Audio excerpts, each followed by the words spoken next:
नर्मदा बचाव आंदोलनावरील दडपशाहीचा धिक्कार असो। हर जोर जुल्म की टक्कर में, हर जोर जुल्म की टक्कर में संघर्ष हमारा नारा है। हर जोर जुल्म की टक्कर में संघर्ष हमारा नारा है। वो खुड़िया कैसी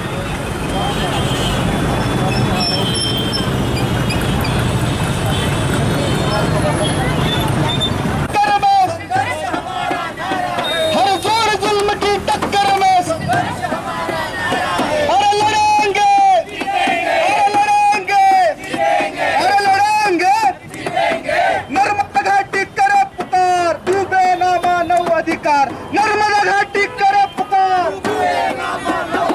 अरे नर्मदा घाटी करे पुकार, अरे नर्मदा घाटी करे पुकार। विनाश नहीं विनाश नहीं विनाश नहीं। हर जोर जुल्म की टक्कर में संघर्ष हमारा नारा है।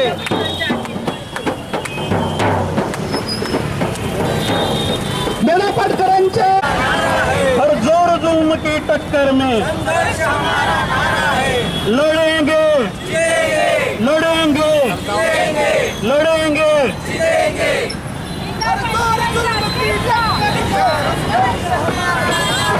हर जोर जुल्म की टक्कर में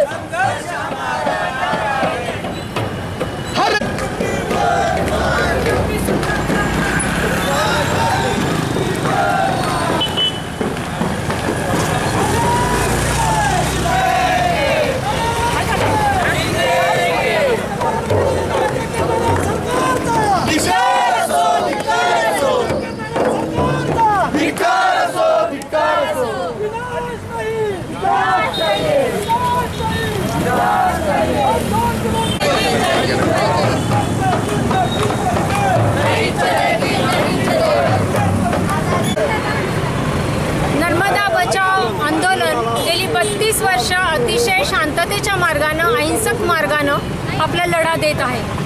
त्या लढ्याच्या ज्या मागण्या होत्या त्या अतिशय रास्त होत्या, आजही आहेत, की धरणग्रस्तांना चांगल्या पुनर्वसनाशिवाय, मानवीय पुनर्वसनाशिवाय बुडवू नका, त्यांचं कायद्यानुसार पुनर्वसन करा, त्याशिवाय पाणी भरण्यात येऊ नये।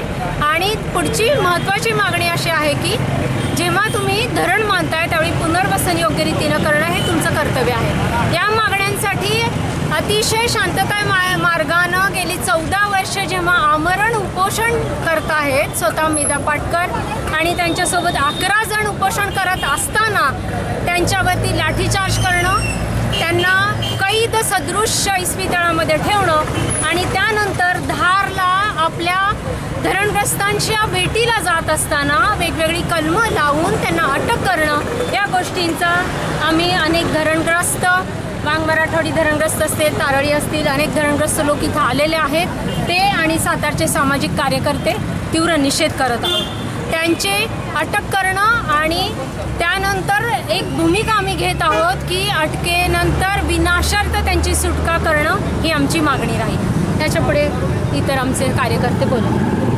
काल मेधाताई पाटकरांचा जी अटक झाली त्या घटनेचा आम्ही तीव्रपणे निषेध करण्यासाठी इथं सर्व संघटनेचे, सर्व परिवर्तनवादी आणि सामाजिक संघटनेचे सर्व कार्यकर्ते इथे जमलेले आहोत। अशा पद्धतीनं कुठल्याही नेत्यावर दडपशाही पद्धत मार्गानं केसेस घालणं आणि ज्या काही सामाजिक चळवळी असतील त्या दडपून टाकणं, अशा प्रकारचा कार्यक्रम ह्या सरकारचा आहे। आणि हा काही झालं तरी आम्ही इथून पुढच्या काळामध्ये अशा पद्धतीचा अन्याय सहन करणार नाही। आणि सरकारची ही जी भूमिका आहे ती भूमिका सर्वसामान्य कष्टकरी जनतेला दडपशाही करायची, त्यांच्या नेतृत्वाला मोडून काढायचं आणि भांडवलदारांचं आणि ब्राह्मणशाहीचं या ठिकाणी राज्य करायचं, अशा पद्धतीचं हे सगळं सरकारची हे चाललेले आहे। त्या गोष्टीचा आम्ही सर्वजण इथं निषेध करण्यासाठी आलेलो आहोत। आणि काही झालं तरी मेधाताईंचं बिनशर्तपणे सुटका झाली पाहिजे अशी आमची आज या मोर्चाच्या ह्याच्यातून मागणी आहे। आंदोलनाच्या आज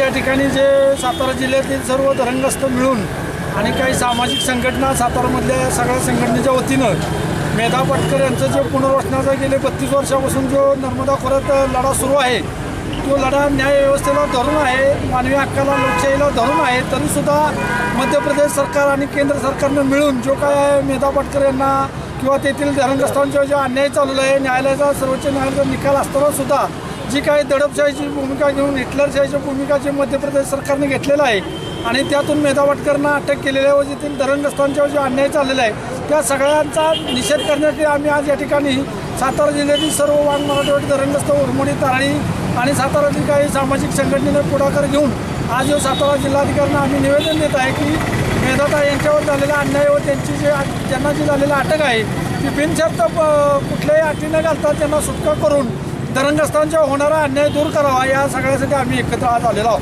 जय हिंद.